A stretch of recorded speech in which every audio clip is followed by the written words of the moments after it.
Pada zaman dahulu kala, di Sabu, hiduplah 3 orang bersaudara. Yang sulung adalah seorang wanita bernama Hana Lele. 2 orang lainnya adalah laki-laki, masing-masing bernama Hipalele dan Hungu Lele. Hidup mereka sangat miskin, karena orang tua mereka meninggal sejak mereka masih kecil. Pekerjaan mereka sehari-hari ialah meramu ke laut, untuk mencari hasil laut berupa ikan, kerang-kerangan, dan sayur laut.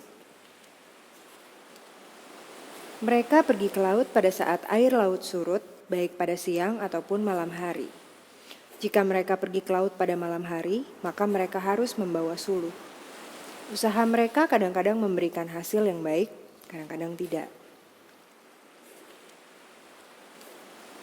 Pada suatu hari, Hana Lele dan kedua saudaranya pergi ke laut. Mereka membawa serta kenaha, atau penangkap ikan yang terbuat dari bilah lontar. Hana Lele ditugaskan memasang dan mengangkat kenaha, sedangkan Hipa Lele dan Hungu Lele bertugas mengangkat batu-batu yang diduga menjadi tempat persembunyian ikan. Berjam-jam lamanya pekerjaan itu dilakukan, namun sia-sialah hasilnya. Hal ini menyebabkan mereka mengeluh. Kesabaran dan ketabahan mereka kian mengendur, terutama Hipa Lele dan Hungu Lele. Dalam keadaan yang demikian, Hana Lele mencoba menenangkan emosi kedua saudaranya. Ia memberikan dorongan dan harapan kepada kedua saudaranya serta mengajak mereka untuk menghampiri sebuah batu lain yang diduga menjadi tempat persembunyian ikan.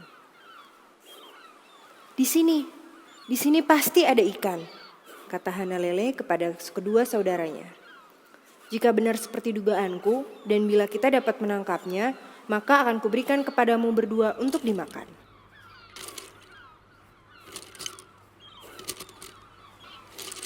Dugaan Hana Lele ternyata benar. Seekor ikan koromata yang besar ditangkap di balik batu itu. Ikan itu dipindahkan ke dalam kelera atau wadah untuk menampung hasil laut oleh Hana Lele. Tiba-tiba ikan koromata yang berada di dalam kelera itu pun berkata demikian. Hana Lele, lepaskanlah aku, karena jika tidak demikian, maka aku akan membawa malapetaka bagimu. Permintaan itu tidak dihiraukan oleh Hana Lele karena ia beranggapan bahwa ikan tidak mungkin dapat berbicara seperti manusia. Lalu ikan itu dimatikannya.